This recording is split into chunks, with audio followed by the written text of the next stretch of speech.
meninas, tudo bom com vocês? Eu tô bem, tô estreando aqui OBS Studio, que é um programa para poder gravar e dar aula online. E fiquei a tarde toda tentando ver aqui como fazer isso e resolvi fazer e mandar para vocês.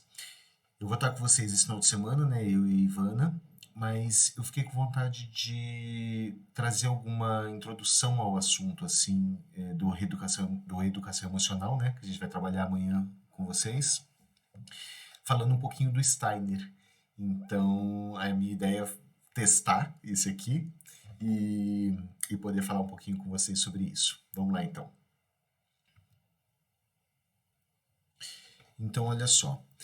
O Claude Steiner, eu pus aqui seu caminho da opressão à educação emocional, porque a história de vida dele ele escolheu isso, né? Então a história de vida dele o levou, ou ele se levou a ser uma pessoa que foi estudar emoção não por acaso, mas porque tem a ver com a vida dele. Ele dizia assim, ó, ele escreveu isso na Educação Emocional, lá na introdução, não sei se vocês leram, ele diz assim: fui criado para ser um macho europeu tradicional. Ignorava não somente as minhas próprias emoções, mas as emoções daqueles com quem eu me relacionava. E hoje eu posso afirmar que realmente percorri um longo caminho desde o meu começo tão sombrio. Isso ele escreveu em 97.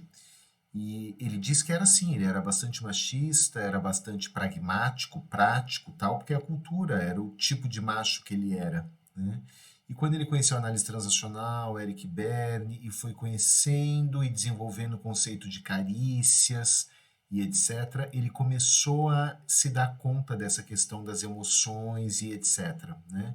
Então ele tinha uma demanda para isso. Ele falava que até com as mulheres, tal, ele não era uma pessoa que era sensível a elas, né? Tanto que no começo, a abordagem ou a escola, digamos assim, da análise transacional que o Steiner desenvolveu era chamada de psiquiatria radical. A psiquiatria radical era uma teoria que ela responsabilizava toda a parte da opressão social pelos distúrbios emocionais das pessoas. Então, assim, ele pegou alguns autores, Lang, Karl Marx, enfim, pegou alguns autores que falavam que tinham muito esse olhar do social, que a opressão da comunidade, a opressão social faz com que a gente se isole e se aliene. Esse que é o conceito dele, né? Então ele pegou muito nesse sentido. Então, alguns conceitos chave dessa abordagem dele no começo são esses aqui: alienação, pai porco, que é o pai crítico interno, aquele pai opressor, aquela parte da gente que fica se criticando, economia de carícias, mentiras e desqualificações, jogos de poder, que ele explorou bastante no Outro Lado do Poder, que é um livro sensacional. E ele trabalhava na psiquiatria radical basicamente com grupos terapêuticos. Então ele explorava essas questões de opressão e mistificação no próprio grupo, trazendo para a consciência. Então, por exemplo, se alguém falasse, mas os negros são não sei o quê, parava, confrontava e lidavam com isso na hora. Mas óbvio que fez assim, né? Porque ela é mulher, parava, confrontava e lidava. Então, todo o grupo terapêutico ele servia para explorar essa coisa dessas mistificações de que homem é assim, mulher, ou gay, ou hétero, ou branco, ou negro e por aí vai, ou idade, né? Explorava isso tudo para as pessoas se conscientizarem. E o que ele procurava trabalhar nos grupos era promover relações que fossem de igualdade e relações cooperativas, né? Fazia contratos nesse sentido. Então, para vocês terem uma ideia desse começo dele aí. Uma questão importante que ele começa a desenvolver é a crença de que poder é controle, né? Então, a gente tem isso ainda hoje, né? Quando a gente vai perguntar para as pessoas, o que é poder? Poder é controlar o outro, poder ter controle, né? Então, esse é um trabalho interessante, é um ponto de vista interessante no trabalho do Steiner.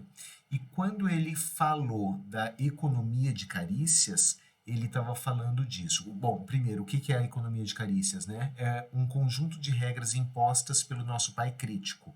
Então, são injunções, são regras que a gente coloca para não dar carícias para o outro. Por quê?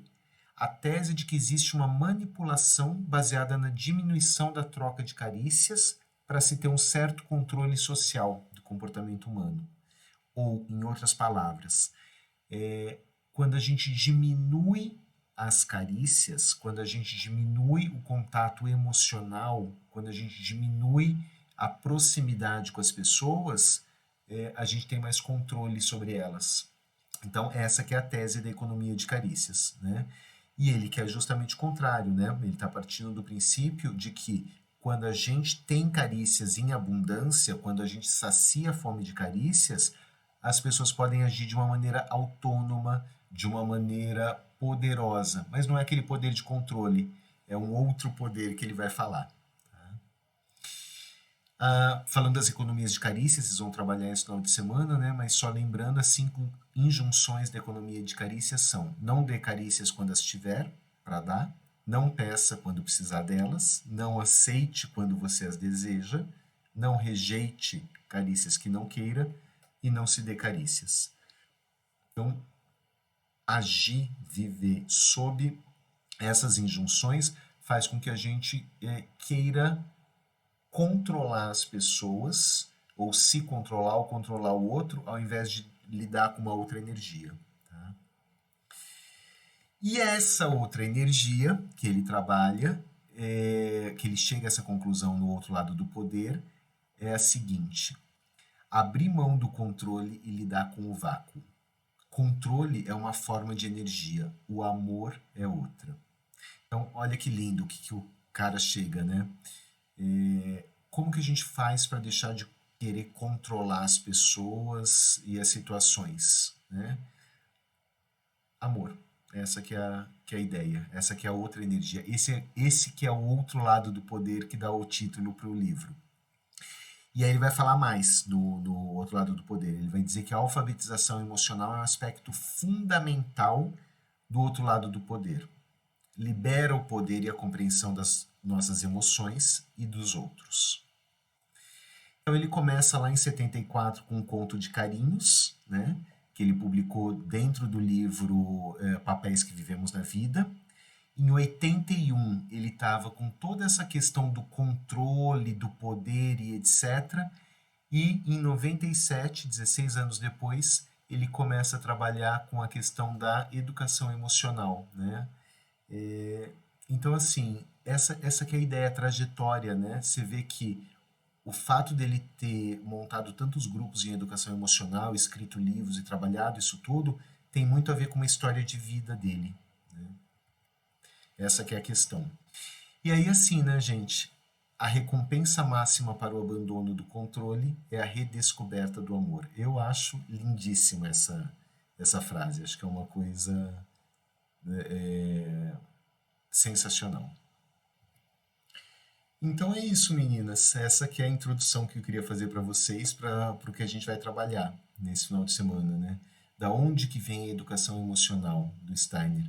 Vem da história de vida dele e vem da sacada de que a forma de energia para a gente sair desse poder de controle é o amor. E o amor tem a ver com abrir o coração, com se conectar e com tantos outros conceitos e princípios que a gente lida na análise transacional. Beijos, fiquem bem. Amanhã a gente se fala. Tchau, tchau.